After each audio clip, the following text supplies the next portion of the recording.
अस्सलाम वालेकुम व्यूअर्स, मैं हूं समीना पाशा। व्यूअर्स, उम्मीद है आप लोग खैरियत से होंगे। आप जानते हैं कि इमरान खान साहब ज़मान पार्क में मौजूद हैं और मुख्तलिफ सहाफ़ियों से उनकी गुफ्तगू का सिलसिला जारी रहता है और हर रोज़ ही वो कोई ना कोई नए इंकशाफात करते हैं। तो इसी तरह की गुफ्तगू जब उन्होंने लेटेस्ट अभी की है सहाफ़ियों के साथ, तो उसमें फिर उन्होंने बाजवा साहब को बड़ा याद किया और क्या उनके बारे में उन्होंने बातें की हैं वो भी आपको बताएंगे इस व्लॉग में। और साथ ही साथ खातून अव्वल से मुतालिक भी उन्होंने एक बात बड़ी क्लैरिटी से की है, और वो ये कि जनाब वो किसी किस्म की भी जो बातें फैली हुई हैं कि उन्होंने कोई हीरे जवाहरात ले लिए और ये कर लिया वो कर लिया, तो उन्होंने उसका कैटेगोरिकली इनकार किया और कहा कि जी उन्हें ऐसी किसी चीज़ों की तमा और ख्वाहिश नहीं है। तो एक तो ये चीज़ है, और अपनी जो माजी के बारे में उनकी बड़ी बार बार बात होती है, लोग कहते हैं कि जी ऑडियोज़ हैं, वीडियोज़ हैं, तो उस पर भी बड़ी दिलचस्प उन्होंने बात की है कि हाँ तो मैं था प्ले बॉय, तो फिर तो मतलब बड़ा उस पर एक दिलचस्प बात है सारी सियाको सबाक के साथ, वो मैं आपको बताती हूँ कि ये किस मौके पे उन्होंने अपने बारे में कहा कि वो प्ले बॉय हैं, इकरार किया इस चीज़ का। तो इस पर बात करते हैं तफसील से, लेकिन उससे पहले आपसे कहेंगे कि जनाब कर लीजिए चैनल को सब्सक्राइब और साथ ही साथ वीडियो को लाइक और शेयर भी करें और बेल आइकॉन भी प्रेस कर लें। अच्छा जी, ज़रा बात हो जाए क्या सहाफ़ियों से गुफ्तगू हुई खान साहब की। खान साहब ने कहा है कि जी army chief general Qamar Javed Bajwa उनकी कमर में छुरा घोंप रहे थे और सामने से उन्हें कहते रहते थे कि जनाब हम तो आपके साथ हैं, हम तो कंटिन्यूटी चाहते हैं और ये वो। तो खान साहब का ये भी मतलब वो समझते थे कि ये चीज़ें हो रही थी, ऐसा नहीं है कि वो कोई इतने बेवकूफ़ थे कि उन्हें पता नहीं चल रहा था। लेकिन ये कि ये बात उनकी अपनी जगह स्टैंड करती है कि वो डबल गेम खेल रहे थे और सामने सामने खान साहब को कुछ और कह रहे होते थे और दूसरी तरफ उनको कुछ और कह रहे होते थे। मेरा अंदाज़ा ये कि अगर खान साहब के सामने भी वो अपना रवैया तब्दील कर लेते बाजवा साहब, तो शायद खान साहब ख़ुद ही हुकूमत छोड़ने के हवाले से कोई बड़ा फ़ैसला कर लेते। लेकिन उन्हें ये था कि जिस तरह की सिचुएशन है मईशत की, अब थोड़ी बेहतरी आ रही है, तो अल्टीमेटली वो खुद भी चाहते थे कि कंटिन्यू हों चीज़ें ताकि मुल्क के लिए वो चीज़ बेहतर हो। लेकिन चूँकि बाजवा साहब बीच में अपनी गेम चला रहे थे, तो उस सूरत में काफ़ी उनके लिए मुश्किल था कि वो ऐसा कोई सिंगल हैंडेडली ऐसा कोई फ़ैसला करते। उन्हें लगा कि शायद वाकई फिर कुछ ना ऐसा हो मामला, या शायद चीज़ें किसी तरह से मैनेज हो जाएँ और 5 साल पूरे हो जाएँ। लेकिन एनीवेज़ वो उनको एक्सपोज कर रहे हैं बार बार और बार बार कर रहे हैं। और दूसरी तरफ उन्होंने कहा, एक सवाल के जवाब में बताते हुए ये कहा कि जनाब उन्हें इवन ये ऑडियोज़ वीडियोज़ के ऊपर जब बात हुई तो उन्होंने कहा कि जी वीडियोज़ के हवाले से तो जनरल बाजवा साहब ने उनसे ये बात भी की कि आप तो प्ले बॉय रहे। अब मेरा अंदाज़ा ये है कि ये दो तरह से इस बात का मकसद हो सकता है। एक तो ये कि जिसको आप कहते हैं ना कि आप किसी को रिमाइंड करवा देते हैं कि अच्छा फिर तुम्हारी भी चीज़ें मेरे पास पड़ी हैं, तुम भी तो फिर रहे हो ना, तो वो या तो एक इस तरह से वार्निंग देने के लिए जैसे आप इस तरह की किसी चीज़ को यूज़ करते हैं, मे बी उन्होंने इस कॉन्टेक्स्ट में ही बात की हो, या हो सकता है कोई ताना मारने के कॉन्टेक्स्ट में बात की हो। लेकिन जिस भी तरह से बात की हो, तो भाई आप ब्लैकमेल तो उस बंदे को करें ना कि ब्लैकमेल कौन से बंदे होते हैं। 2-3 वजह हो सकती है कि बंदा ब्लैकमेल हो। एक तो वो कि जो फितरतन ही एक कोई डरपोक बंदा हो जिसको आप थोड़ा सा किसी भी चीज़ के ऊपर डरा के तो कोई चीज़ कन्विंस कर ले, तो वो तो खान साहब है नहीं। फिर दूसरी वजह ये हो सकती है कि कोई ऐसा बंदा हो कि जिसके पास्ट के बारे में कोई ऐसी बात आपके पास हो जो उसको लगे कि जनाब दूसरे को पता चलेगी तो पता नहीं क्या हो जाएगा, वो डर जाएगा, और किसी को वो पहले पता नहीं है। तो ऐसा भी मामला नहीं था। खान साहब का एक पास्ट रहा है और वो कोई ऐसा पास्ट नहीं है जो किसी को पता नहीं है। मतलब सारी दुनिया जानती है कि वो एक स्टार थे और वो जिस दौर में क्रिकेट खेलते थे वो अपने दौर का एक शहजादा किस्म का स्टार था और बड़े बड़े लोग उनके फ़ैन थे। उनकी एक एक झलक देखने के लिए हसीनाएं तड़पती थी। तो ये वो टाइम था कि उनके एक एक कवर पेज की एक कीमत हुआ करती थी और लोग उनसे एक एक हाथ मिलाने के लिए, उनके साथ एक तस्वीर बनाने के लिए, एक फ़ोटोग्राफ लेने के लिए किस कदर आपको मालूम है कि जिसको कहते हैं ना पापड़ बेल लेते थे, तो वो सब कुछ था। तो एक वो टाइम था, उस बंदे ने एक दुनिया देखी थी, एक अलग उसका एक लाइफस्टाइल था, एक अलग उसका वर्ल्ड था।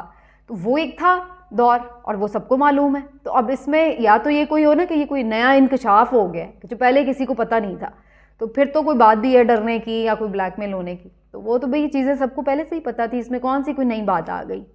तो इसलिए भी नहीं। और तीसरी जो वजह हो सकती है वो ये है कि ख़ुद इमरान खान साहब ने कोई बड़ा कोई पारसाई का दावा किया हो या बड़ा उन्होंने कभी झुटलाया हो ऐसी बातों को कि जनाब कभी ऐसा हुआ ही नहीं, मैंने तो किसी को आंख भर के नहीं देखा, किसी को आंख उठा के नहीं देखा, या जनाब मेरा कोई ऐसा पास्ट नहीं कभी रहा। तो भाई वो तो बड़ा क्लैरिटी से कभी। अच्छा, मज़े की बात ये कि खान साहब ने एक तो ये कि कभी अपनी कैरेक्टर के हवाले से उस तरह से कभी दावा नहीं किया कि वो बड़े कुपारसा हैं, नेक हैं। और दूसरी बात ये कि अगर कोई ऐसा उनके पास से मुतालिक सवाल भी किया जाए तो वो उस पर झूठ बोलने से बजाय या कोई इस तरह का कमेंट करने के बजाय वो कोशिश करते हैं कि उसको अवॉइड कर दें, या जिसको कहते हैं ना क्रिकेट की टर्म है वेल लेफ्ट, तो वो हमेशा इस तरह से उसको खेलने की कोशिश करते हैं कि भाई ठीक है, हर एक का पास्ट होता है, अल्लाह ताला कभी किसी को हिदायत दे देता है, कुछ लोगों को जल्दी हिदायत मिल जाती है, कुछ लोगों को देर से भी मिलती है। तो ये तो अल्लाह ताला की मर्ज़ी है कि कब किसको किस तरफ लगा दे। ये तो हमने बहुत सारे टीवी एक्ट्रेसेस को देखा है, बड़ी सिंगर्स को देखा है, बहुत सारे हमने गुलकारों को देखा है कि अल्लाह ताला ने उनकी दुनिया बदल दी है। तो वो एक ग्लैमर वर्ल्ड, एक चकाचौंध रोशनी मीडिया की, और वो सब वो एक अलग चीज़ है। लेकिन एक अल्लाह का रास्ता है, और वो फिर अल्लाह बेहतर जानता है कि उसने अपने रास्ते की तरफ कब और किसको कैसे बुलाना है। तो हर एक का पास्ट हो सकता है, और हर कोई ख़ता का पुतला है, हर किसी ने अपने पास्ट में बहुत सी गलतियाँ की हो सकती हैं। लेकिन क्या उन गलतियों की बुनियाद पर उसको हमेशा ही आप ये कह सकते हैं कि जनाब अब इस पर कभी भी आप ट्रस्ट नहीं कर सकते, या ये कह सकते हैं कि अब ये ऐसा है तो ये ऐसा ही रहेगा? तो भाई ये तो अल्लाह ताला और उस इंसान के बीच का मामला है, कि अखलाकी जो मामलात के हवाले से मैं बात कर रही हूँ कि वो अल्लाह ताला के लिए कितना काबिल कबूल है। अल्लाह ताला ने हो सकता है कि माफ़ कर दिया हो भाई, तो हम कैसे किसी को उसके किरदार की बुनियाद पर जज करें या उसके ईमान की बुनियाद पर जज करें? ये तो अल्लाह और उस बंदे के दरमियान की बात है। हाँ, अगर किसी की करप्शन है या कोई इस तरह की हरकतों में मुलविस है जो कि माशरती बिगाड़ का बन रहे हैं, बाइस या फसाद का बाइस बन रहे हैं, तो वो एक ऐसी चीज़ है जो काबिल पकड़ है, और ज़ाहिर है कि उसको फिर उससे तो फिर मुआशरा ख़राब हो रहा है, मुल्क ख़राब हो रहा है, तो फिर तो बात है। तो खान साहब ने इस चीज़ पे कभी वो पारसाई के दावे नहीं किए, कभी झुटलाया नहीं है। बाकी वो कहते हैं कि इन मामलात पर से उन्होंने जैसी भी पास्ट में ज़िंदगी गुजारी हो उससे मुल्क को कौम को कौन सा नुकसान हुआ है, ये एक बात है जिसके ऊपर वो स्टैंड करते हैं। तो बहरहाल ये एक कोशिशें हैं जो उनके ऊपर जारी रहती हैं, हमले किए जाते हैं बार बार कि उन्हें किसी तरह से भी उनके मॉरल कैरेक्टर को नुकसान पहुंचाने की कोशिश की जाए। लेकिन जो लोग उनके फ़ैन हैं, जो सपोर्ट करते हैं, और उनके लिए ये बातें मानी नहीं रखती हैं, और वो समझते हैं कि ये उनका एक पास था, जैसा भी था, अब वो एक बदल रहे हुए इंसान है, और ठीक है, अब वो अगर मुल्क को कौम की भलाई के लिए खड़े हैं तो वो फिर भी उन्हें बाकी बहुत सारे जो बज़ाहिर नेक पारसा लोग हैं उनसे बेहतर समझते हैं, तो उनके साथ खड़े हैं, उनका साथ दे रहे हैं। और इसी तरह से जो खातून अव्वल हैं उनको भी बड़ा निशाना बनाया जाता है, कभी उनके हिजाब को, पर्दे को, कभी उनकी जो वज़ाइफ़ हैं उनको लेकर के बनाया जाता है कि वो जादू टूना करती हैं, और कभी अब उनकी माली करप्शन के हवाले से ऑडियो लीक्स करके तो ये बात साबित की जा रही है कि जी वो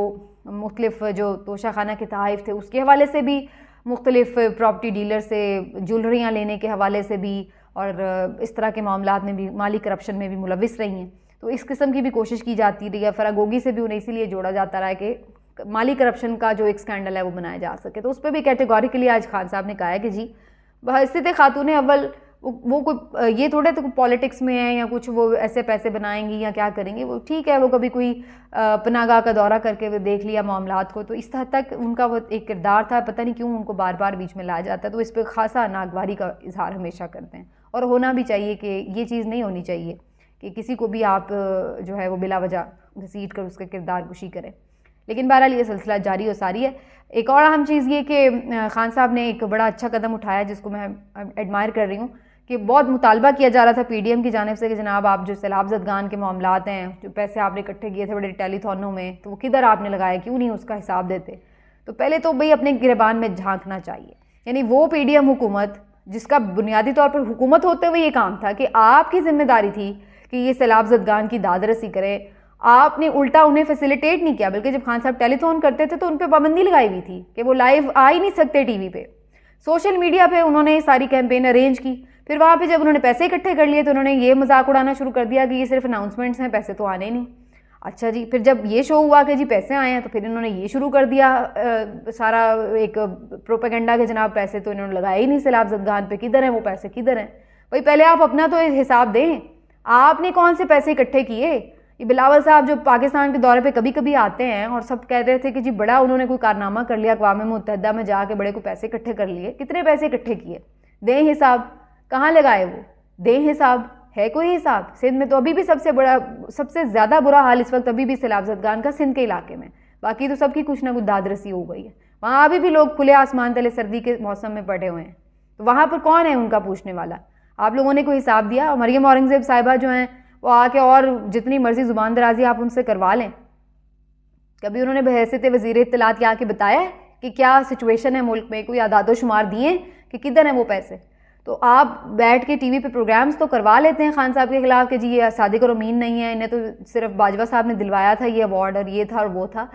तो भाई वो तो फिर आज सानिया निश्तर साहिबा के साथ बैठे, उन्होंने सारा हिसाब दिया कि भाई इतने टेक्निकल एरर्स की वजह से इतने पैसे नहीं आ सके, ये पैसे आए हैं, ये पैसे हमने यहाँ लगा दिए हैं, अब 1 अरब पड़ा हुआ है वो हमने सिंध के लिए रखा है, सिंध डाटा फ्राहम करे तो 40,000 मुतासरीन को हम अभी इमदाद देने के लिए तैयार हैं। वो सिंध डाटा फ्राहम नहीं कर रहा तो इस वजह से हम उनके हाथ में पैसे नहीं दे सकते भाई, वरना हमें एतबार नहीं है कि वो सही मुस्तहिकीन तक पहुँचाएंगे या नहीं। तो ये सूरत हाल है। तो जिसको आप ये साबित करने पर तुले हैं कि वो खायन है या उसने कोई माली करप्शन किया है, वो तो फिर से सादिक और अमीन साबित हो रहा है। और आप लोगों ने कभी आज तक 1 रुपए का हिसाब नहीं दिया, फिर भले वो कर्ज उतारो मुल्क सवारो स्कीम हो, या वो भले एवन फील्ड की रसीदें हों, या वो फंडिंग केस के मामलात हों, या फिर वो सैलाब ज़दगान या ज़लज़ला ज़दगान की इमदाद के पैसे हों, आपने कभी 1 रुपए की रसीद का हिसाब नहीं दिया। उनको बार बार आप घसीटते हैं, ज़रूर घसीटें, हम ये नहीं कह रहे कि वो कोई कानून से बाला तर हैं, लेकिन भाई आप लोगों का हिसाब किधर है ज़रा ये भी बता दें। मिलते हैं अगले व्लॉग में, अपना ख्याल रखिए, अल्लाह हाफ़िज़।